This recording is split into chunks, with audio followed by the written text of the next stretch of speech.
Good day! This is Teacher Rowan. I'll be your guide in exploring Google Apps for education, for teaching and learning.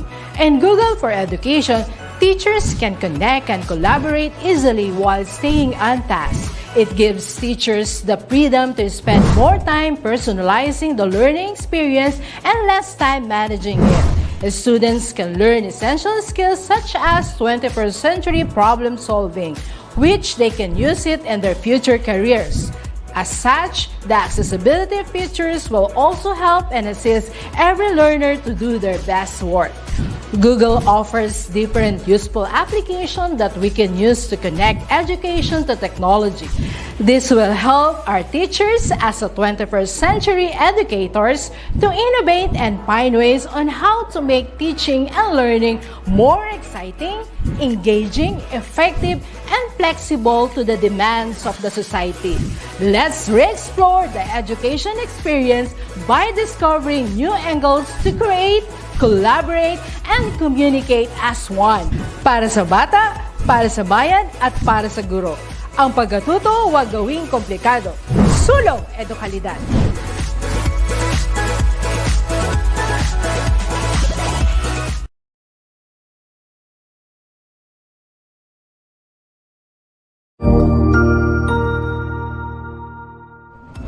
Magandang araw, Sir Wilbur po, at your service. Narito ang ETUlay upang gabayan ka sa inyong pag-aaral upang lubos na maunawaan ang iba't ibang paksa o subject.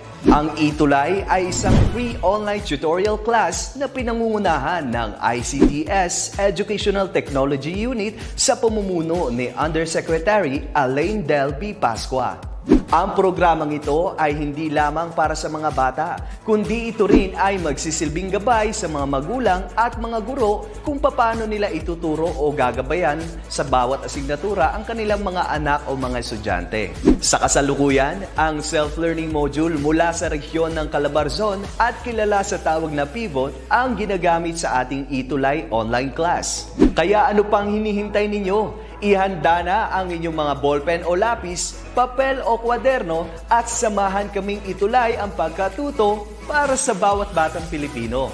Sama-sama tayong magtutulungan para malampasan ang mga hamon sa panahong ito. Halina't matuto kasama ang inyong online tutor sa oras na ito.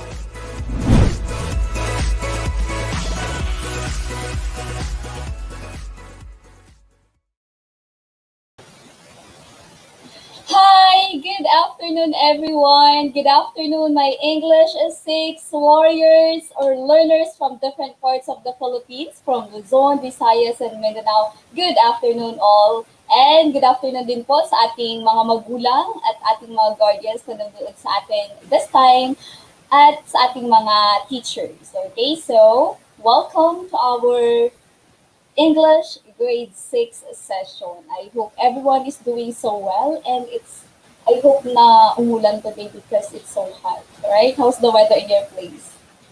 Okay, so before we start, let me check our attendance. Who came first? Aba, si Gian Claire. Hi, Gian Claire Laguerta. Bricks Orky Gonzalez. Okay, so itong mga estudyanteng ito, mga familiar na sa akin kasi lagi silang nakatutong, nakasubaybay every Tuesday at 1 p.m. Same with Bricks Orky Gonzalez, Sofia Nishi Bagasan, Rosalie Mateo, Margo, and then Francesca Santos, Alfred Javier Adriano from San Nicolas Elementary School, Hagonoy West. Okay. Ang kanyang principal ay si Ma'am Susana T. Gabriel. Good afternoon, everyone. And Ashley Eusebio, Angel Janessa Barrientos, Marlon Sandoval, Gabriel Kerubin. Good afternoon, everyone. Okay. So, nandito na naman po tayo sa ating ETUlay session. Alright, so allow me to share my screen as we continue with our discussion since our time is just so limited. We are just having 45 minutes this afternoon. Okay, so there it is.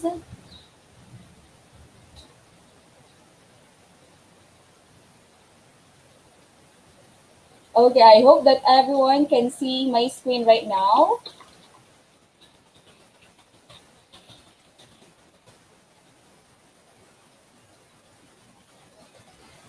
Okay, so while working on that, okay, good afternoon, Atmosfera Liabado and Gemma Pianar. Princess Pangilinan is watching. Hi, okay, there. Oh, there, it's okay now.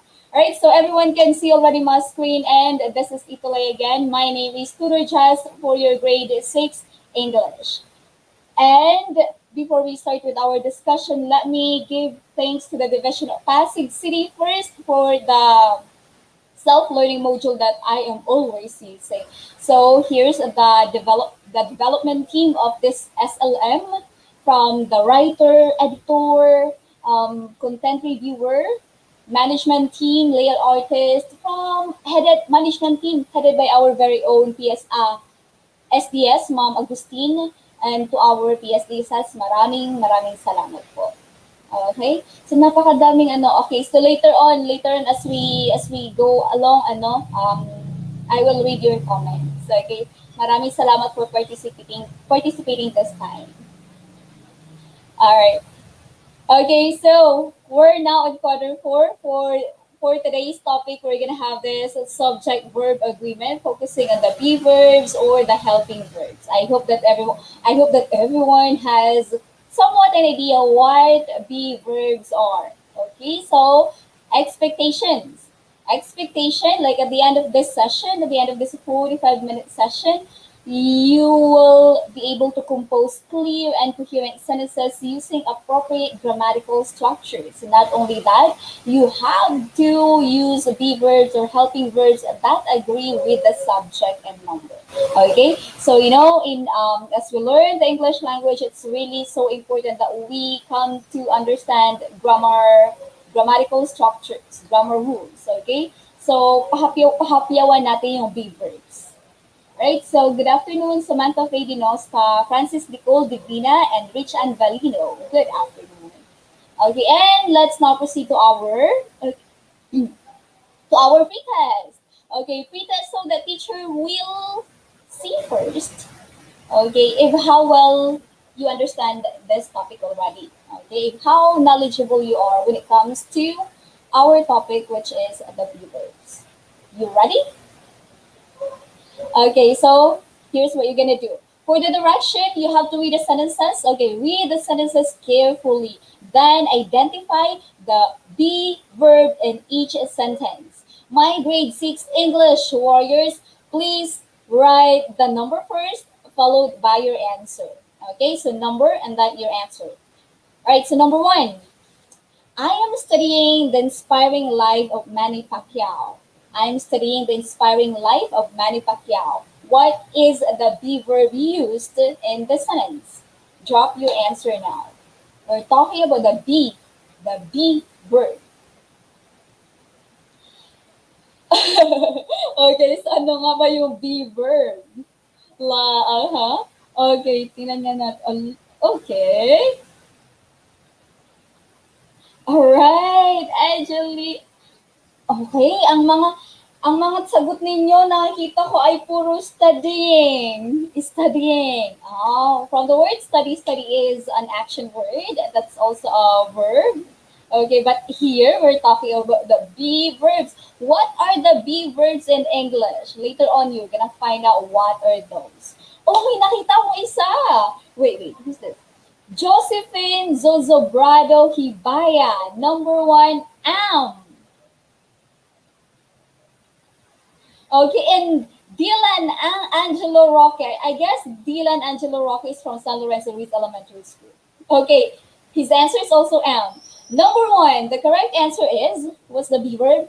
Am. Okay, so I am studying the inspiring life of Manny Pacquiao. The be verb used in this number 1 is am. Okay, number 2. They are tasked to report about the lives of sports legend. Number 2, drop your answers now. Number 2.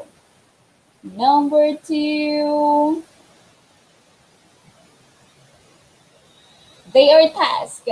Number 2, they are tasked to report about the lives of sports legend.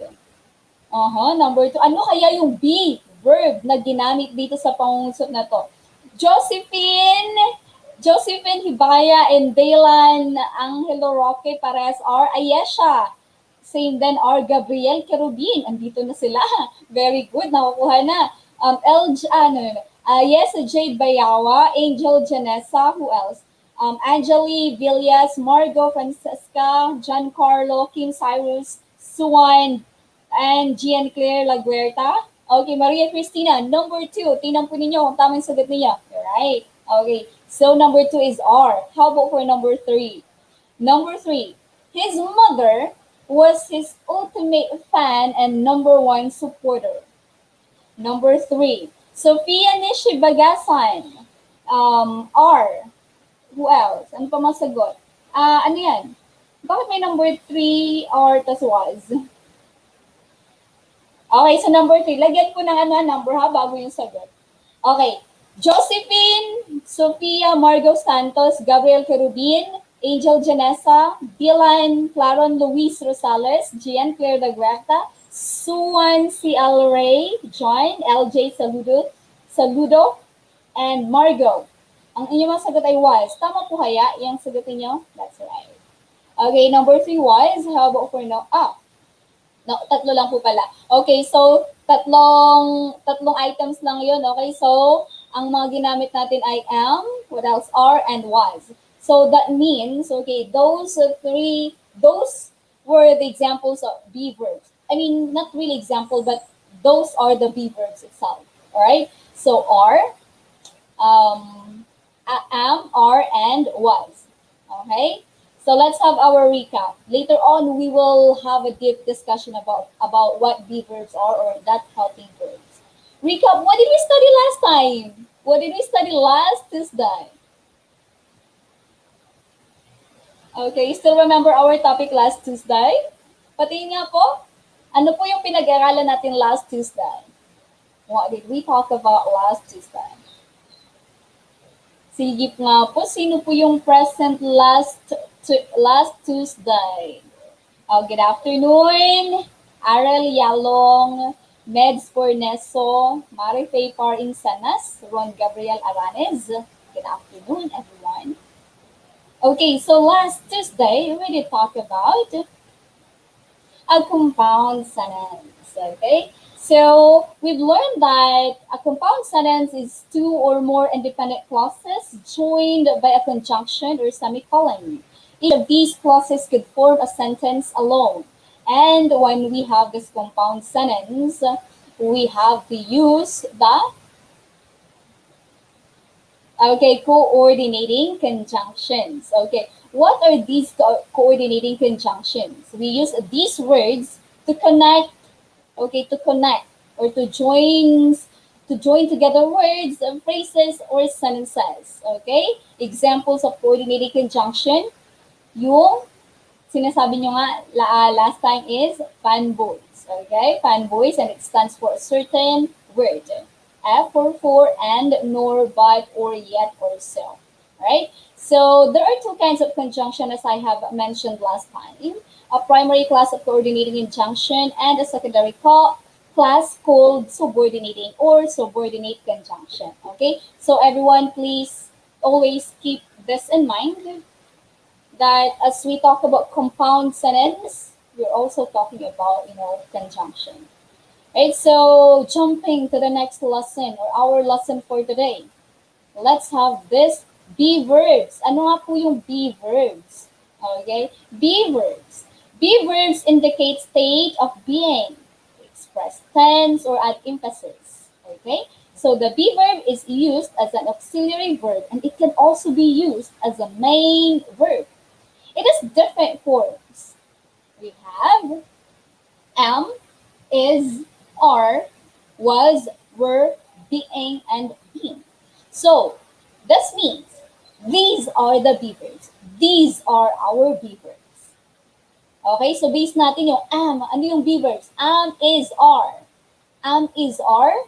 Okay, for the present tense, it depends on the tenses of the verb. Okay, the present tense, am, is, and are. And if it is a past tense, we use was, were, right? And for the Perfect form, past participle, been. And then what's the other one? The being. What tense is that? Progressive form, present participle. Okay, so that's right. Let's now have this be verbs. The be verb or the verb be is used as an auxiliary verb and it can be also used as a main verb. Okay, so the verb be is regular or irregular. Okay, so the be verbs are actually irregular verb. Okay, it has 8. Okay, 8 different forms. Yun yung sinabi ko kanina na depends dun sa it depends on the tenses of the verb. Okay, so yung be verbs ay merong 8 different forms. Tingnan natin. Okay, be, am, ano po yun? Okay, be, am, is, are, was, were, being, and been. Okay, so the present tense and the past simple tenses make more changes than those other verbs. Right? Okay, so take note that the rule of thumb in subject-verb agreement that is that the verb should always agree with the subject in number. All right. Okay, so when we are speaking or writing, we should always remember, like, to know really what is our subject, so that we can really use the correct verb as well. As the grammar says, singular subject takes a singular verb, and the plural subject takes a plural verb.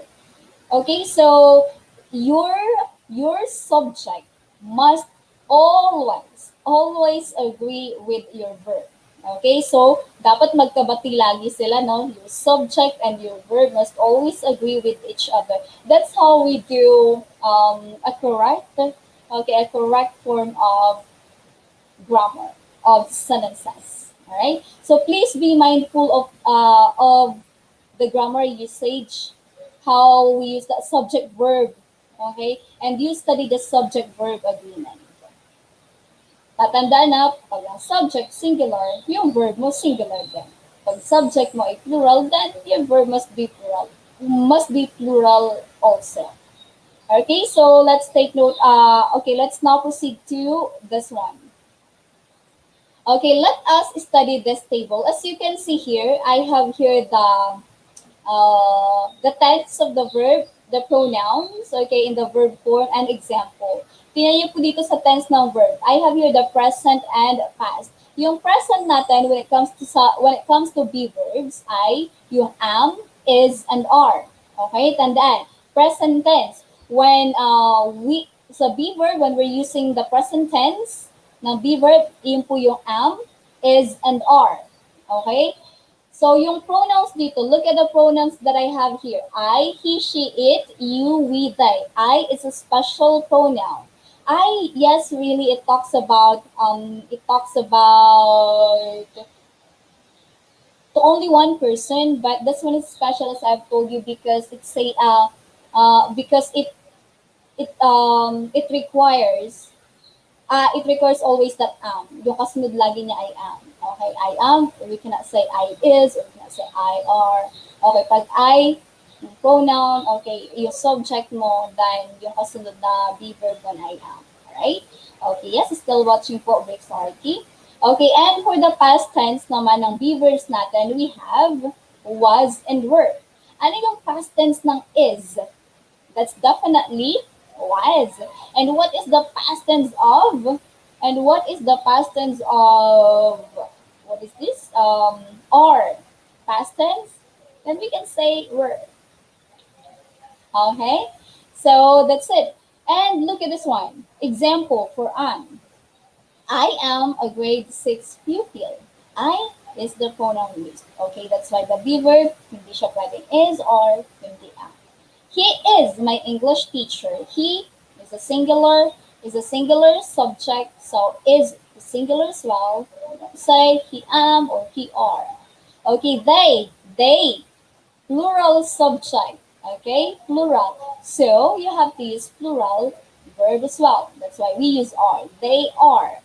Okay, and here past tense. Ano ang past tense ng is? We say was. So she was my former English teacher. Okay, dating English teacher. So tapos na, we have used the simple past tense. And then, where is the past tense of are? Okay, so pag plural, where ito? Okay, you were asked to give her some parting words. So that's so it. A moment. Okay, so there you go. And next, let's study the following sentences here. Okay, study this sentence. I am a grade 6 pupil. I am a grade 6 pupil.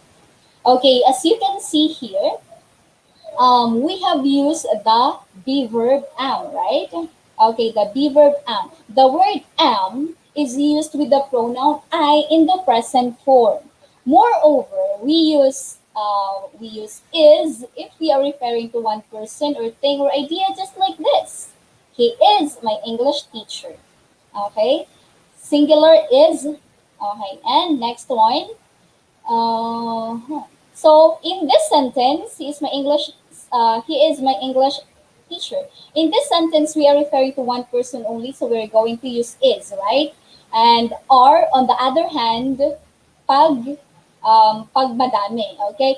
Are, on the other hand, is used to refer for two, or many, or more things, person, or ideas.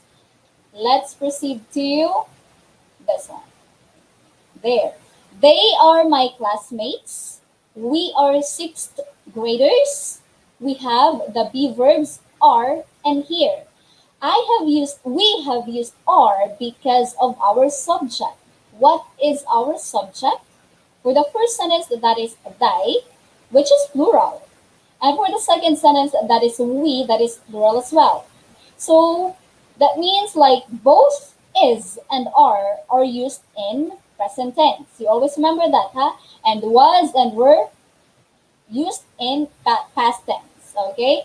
So that's it. Meanwhile, was and were are used to signify that the action took place in the past. Was is used if your subject is singular and where if it is plural. Okay, and let's take a look at this one. She was my former English teacher. We were saddened by her departure. You were asked to give her some parting words. Okay? So you take note of this. Take note that singular subject takes singular verb, right? But the pronoun you, even if it refers to a single person only, but it takes the plural form of the verb. Okay? The special pronoun as well. You. If our pronoun is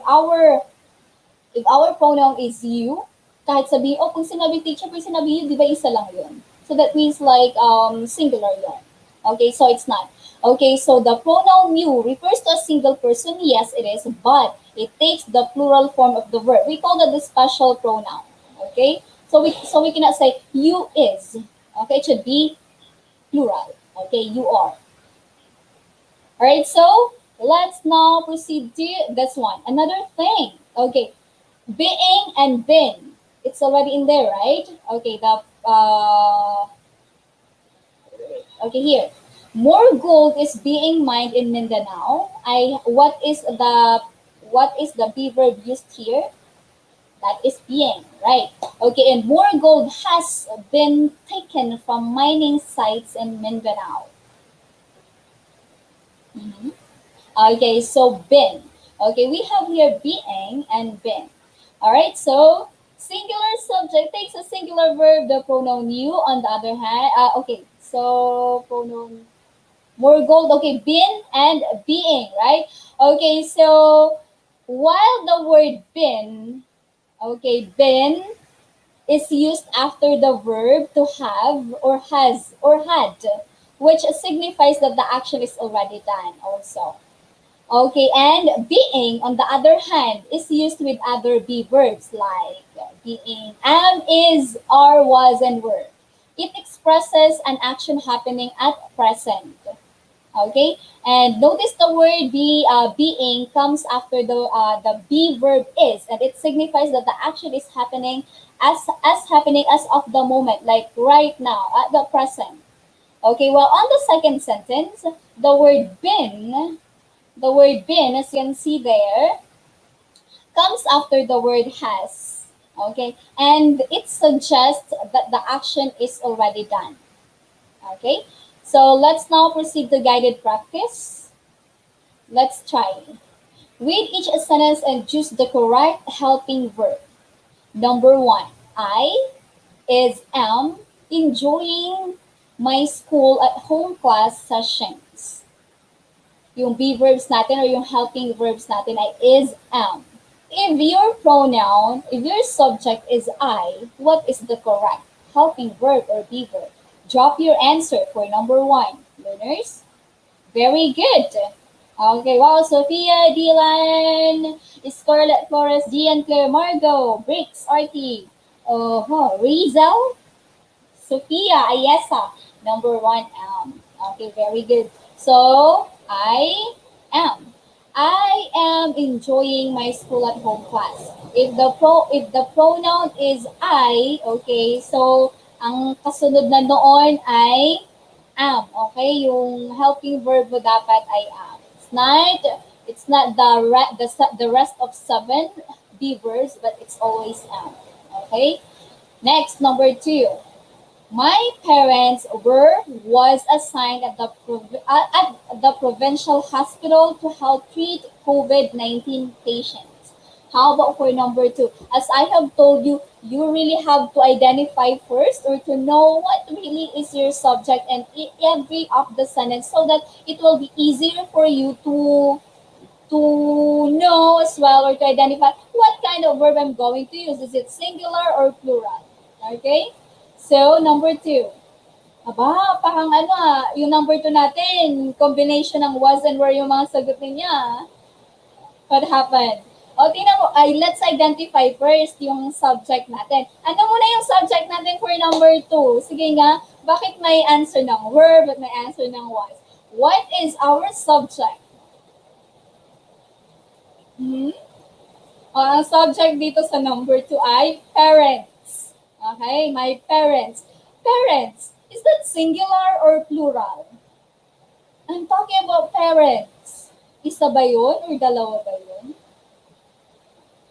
Okay, parents. That is plural. So, kung plural, tama yung Scarlett, my parents. So, kung plural yung inyong subject, you have to take the plural verb as well. Ano dyan yung plural sa dalawa? Were or was? Yeah, that's correct, Dylan. Okay, so were. Okay, my parents were assigned at the provincial hospital to help treat. Because were is the past tense of are. Okay? Where is the past tense of are? Good job. And now let's proceed to number three. We're going to give food packs to the needy tomorrow. Okay, so number three now. Lagay yung number ko muna bago yung sagot so that I know kung saan kayo sumasagot. Alright? Okay, Josephine, Hibaya, R. Angeli, R. Okay, Dylan, R. Ang sagot po ninyong R ay tama. Okay, like they are going to give food packs to the needy tomorrow. Or we can read it as they're gonna. Okay? Gonna for the short for going to. Alright, so let's proceed to number four. I am is making sandwiches. Okay, so what is your answer for number four? What is your answer for number four? Okay, so the answer for number four, Gabrielle. Okay, bakit may Anne? Hi, Briggs Arky Gonzalez. Okay, so number four, since I ang ating subject dito, special pronoun, just like you, am lagi. Tama po. Okay, I am making sandwiches. Do you make sandwiches? Or do you like eating sandwiches? Last number. Okay, number 5. We had been informed that the organizers still accommodate donations for the community outreach. Number 5. Sige nga. Okay, while I'm waiting for your answers. Oh, hi, Atisha. Liu Shell, are you watching from Panggao Integrated School, 6 Skoda. Dylan, Ashley, Gabriel, Giancarlo, Ayesa. May Bin. Okay, the correct answer is Bin. We had been informed that the organizers will accommodate donations for the community outreach. Okay, so very nice. And let's now proceed to moment. Okay, activity 1. Okay, for our activity 1, what you're going to do, identify the be verbs used in each sentence. Be verbs used in each sentence. Okay, number 1. A heroic story about a frontliner has been published.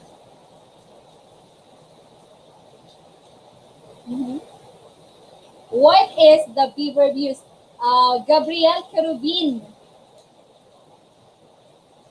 Okay, Gabriel Kerubin, Dylan, Angelo Roque, Angeli, Angel, Barrientos, Jeanette, Margot, Ashley, Jana, Maria Cristina, Bien. Okay, the correct answer really is Bien. Good. How about for number 2? Bilangin niyo yung tamang sagot ninyo, ha? Okay, number 2. I am a daughter of a frontliner. I am a daughter of a frontliner. Number 2. What is the be verb used here? Oh, it is raining so hard right now. Can you do it live? Okay, number 2, Dylan. Okay, Dylan, that's right. Margot, Gian Claire, Angel, Janessa, PV Galeon, Jeanette Guado, Ron, Aaron, Gabriel, Gian Claire, Briggs Arki, Josephine, Your answer is correct. Good. How about for number 3? You were told never go out without a face mask and a face shield. Number 3. What is the be verb used? Number 3 po. Okay, Angeli, Razel, Maria Cristina, Gabriel, Jana, Margot, Giancarlo, Mitra, Briggs, Rich Ann, Razel, Gian Claire. The correct answer is word. That's correct. Okay, and Dylan also. Number 4. They are accompanying us to the quarantine facility. What is the be verb used? What is the be verb used? Number 4.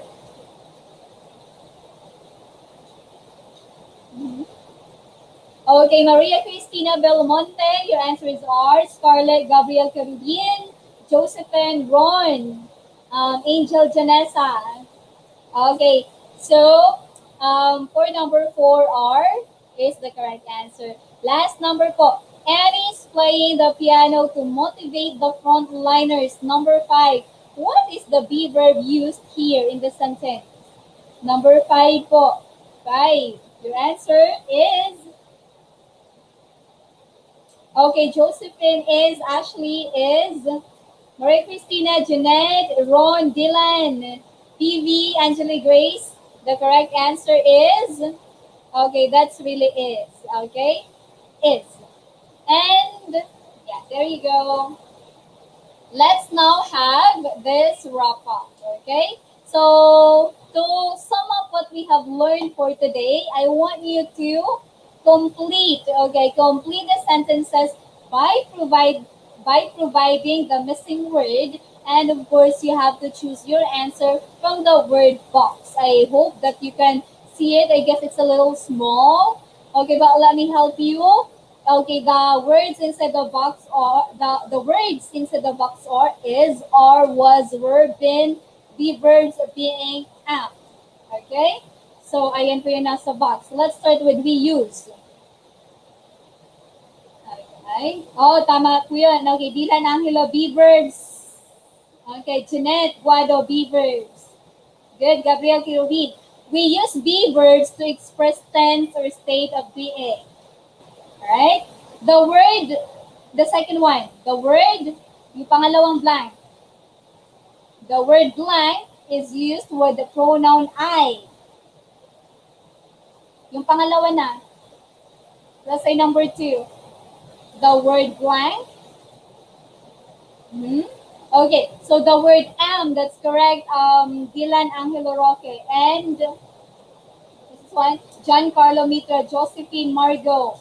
The word am is used with the pronoun I in the present form, like I am. Okay, but we use number 3, sa pangatlong blank. We use blank if we are referring to one person. Number 3, yung pangatlong blank. Tama po yan, Aaron, Audrey, Gian, Claire, Laberta, Maria Cristina, number 2 am. Number 3 na po, drop your answer. Is, okay, Josephine Hibaya is.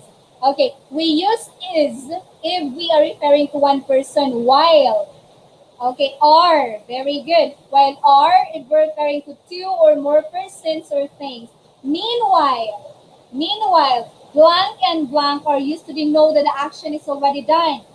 That is, was and were, okay? Are used to denote that the action is already done. Moreover, am, is, are, was, and were are used before the verb, before the be verb. Okay, being, while has and had comes before the word been. That's right. Okay, all together with me, my grade 6 English warriors. Please, let's read this, okay? Basahin po natin, sabay-sabay po tayo, okay? And 1, 2, 3, go. We use be verbs to express tense or state of being. The word am is used with the pronoun I in the present form. We use is if we are referring to one person, while are if we are referring to 2 or more persons or things. Meanwhile, was and were are used to denote that the action is already done. Moreover, am, is, are, was, and were are used before the verb being, while has and had comes before the word been. Okay? So, please remember this one. Okay? These are the essential information about these be verbs. Okay? So, ano yung mga be verbs, yung tenses ng be verb. Okay, and let's now proceed to our valuing part. For our valuing part, I have here this quotation. We have here this quotation from David Ogden Stiers. Okay? It says here that the family means no one gets left behind or forgotten. Okay? No one gets left behind or forgotten as per David Ogden Stiers. Now, okay, what you're gonna do is this. Here are some sentences that shows unity in the family. You have to put a smiley face, okay, if you agree with the statement, and a sad face if you don't. Okay, so just drop in there a smiley face or a sad face. You have 1, 2, 3, 4, 5. Let's start with number 1. Hi, Emily Casanova, watching from Eratag Elementary School. Okay, also Jeanette Guado, watching from Rojas West Central School. Okay, number 1. I am helping my mother with the household chores. Do you know what household chores are? Okay, yung mga gawain sa bahay. Do laundry, cooking, mop the floor, sweep the floor, okay, make your bed like that, and the laundry. Okay, so tamang mga sagot ninyo. Hi, Ma'am Marlene Mercado. Good afternoon. Watching from San Lorenzo Luis Elementary School, Division of Pasig City. Good afternoon. And okay, so number 1, that is the smiley face. Good. How about for number 2? Okay, number 2. My father is providing for the family. Is it sad face or smiley face? My father is providing for the family. Number 2. Smile or sad face. Okay, so still a smiley face. Good. How about for number 3? My My brothers are cleaning the garage and steel gates. Number 3. Ala, bakit mayroong mga sad face? Okay, so number 3, that is a smiley face. Okay, correct. And how about you? How about you, learners? Do you clean? Do you clean your house? Do you help your parents or your siblings do some household chores? You must do it. Okay, number 3, we finished number 4 na po. We are obeying our parents. Oh, how about this? We are obeying our parents. Okay, that is a smiley face. Okay, that's a good thing. Next, okay, let's proceed to number 5. My mother is always busy with work. Unity? Okay, sad face. Okay, a sad face. Alright, so let's now proceed to our post-test. Okay, to end our session. What you're gonna do is to fill in the blank with the correct helping verb to make this statement meaningful. Alright, number 1. Shara, Ellie, and I blank joining the school's journalism club. Number 1 is or are. Okay, so number 1 is are. Shara, Ellie, and I are joining the school's journalism club. Barbie, Dylan, Giancarlo, Aaron, your answers are all correct. How about for number 2? We blank practicing a lot for writing field next week. A, B, C, or D? The correct answer is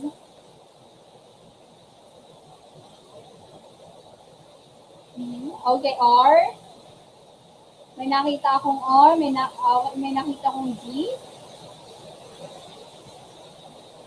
Okay, for number 2, everyone, the correct answer is, what is the correct answer for number 2? It's letter A. Letter A, yeah, that's correct. Raboncel de Guzman, PV Gabriel Carubin.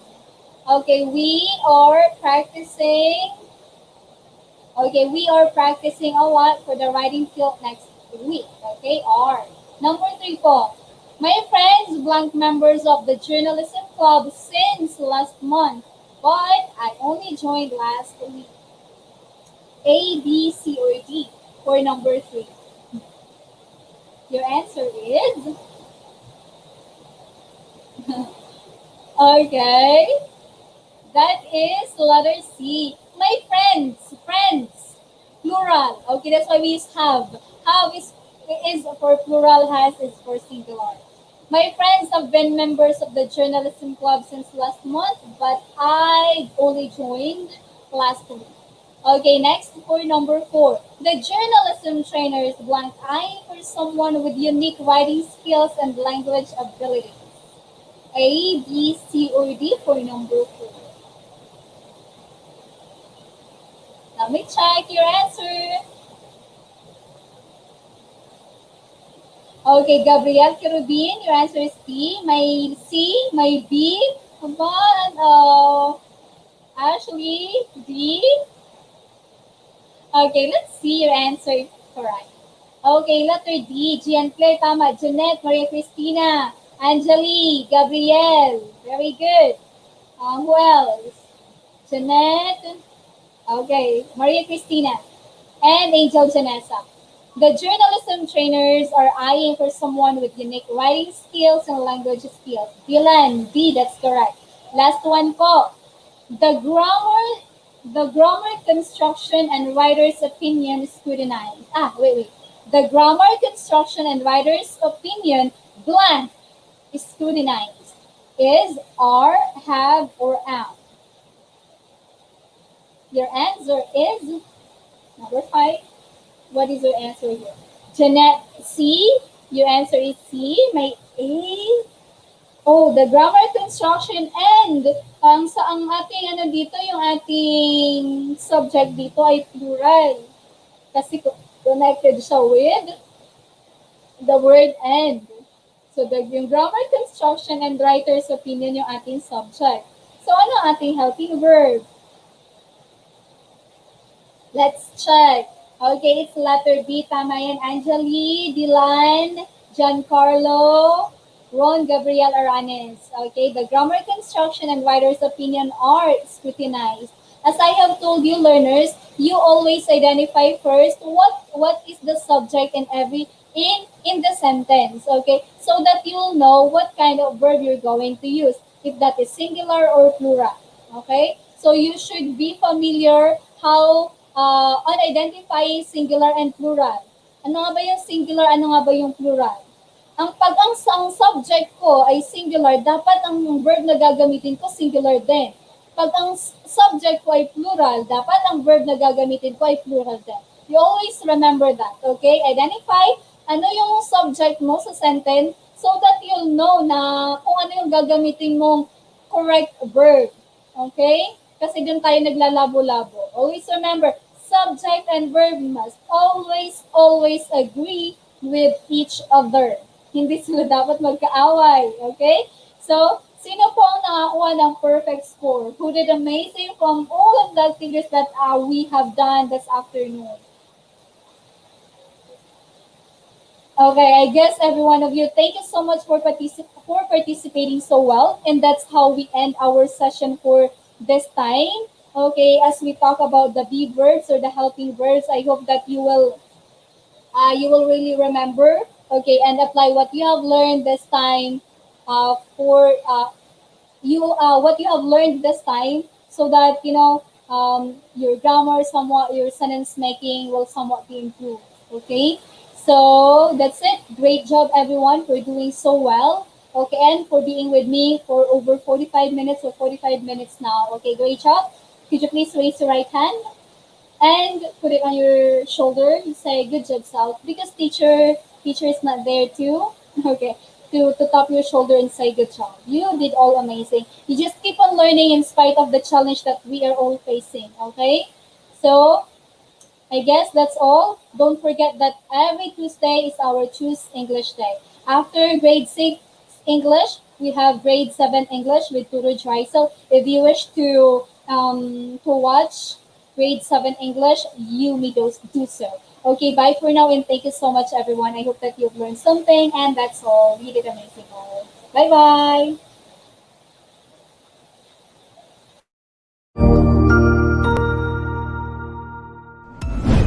Sigurado ako na marami ka na namang natutuhan sa ating ETUlay tutorial session ngayong araw. Tandaan, ito ay hindi lamang para sa ating mga mag-aaral, kundi pati rin sa ating mga minamahal na guro at mga magulang na kaagapay natin para maituloy ang pagkatuto sa kabila ng nararanasang pandemya. Patuloy ding sumubaybay sa DepEd TV para sa mga araling ginawang video episodes. Mapapanood ito mula Lunes hanggang Sabado, alas 7 ng umaga hanggang alas 7 ng gabi sa inyong mga telebisyon. Abangan bukas mula 1:00 ng tanghali ang iba pang aralin sa ating ETUlay free online tutorial session sa Filipino. I-like and subscribe at manatiling nakasubaybay sa ating ETUlay tutorial session sa DepEd Edtech Unit FB page at Educational Technology Unit channel sa YouTube at sa DepEd Tayo at DepEd Philippines social media accounts. Paalam!